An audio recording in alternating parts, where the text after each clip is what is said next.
அங்கே உட்காந்து சாப்பிட்றாரு. ஏன்னா சில கைகள் தான், சிலர் முகங்கள் தான், சிலர் கொட்டலை வெளியெடுத்து அலசுவாங்க. நீங்க சாப்பிடுங்க, எப்படா சாப்பிட முடியும், இப்படியாடா? அது மாதிரி எல்லார் முகத்தையும் ஆண்களோட பெண்கள் நீங்க சிரிச்சிருக்க எனக்கு ஆச்சரியம். ஏன்னா நீங்களாம் ஒரு நாளைக்கு 17 சீரியல் பார்த்து தேம்பி அழுகிற போச்சு. உண்மையிலே சீரியல் வந்த பிறகு யாரு கஷ்டம்னா எங்க ஆண்கள் தான்.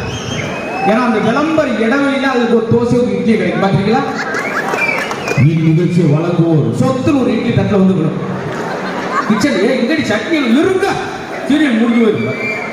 வெறும் இட்லியை திண்டுட்டே விக்கிட்டா, அம்மா தண்ணி விடுமா, இந்த அம்மா டீ இருங்க முடியட்டு வரேன் அப்படின்னு. அதுக்குள்ள இருந்தாலும் முடிஞ்சுட்டேன் தூக்கி விட்டாங்க. எங்க ஆண்கள் நிலைமைப்பாரு. ஆனால் பெண்கள் நீங்களாம் சிரிக்கணும். ஏன்னா நல்ல ரூபா காசு பணம் தான் என்ன சொல்றான், நெச்சிக்கு வந்துக்கிட்டே இருக்கான். எங்கேயாவது ஒரு வீட்டில் நெச்சி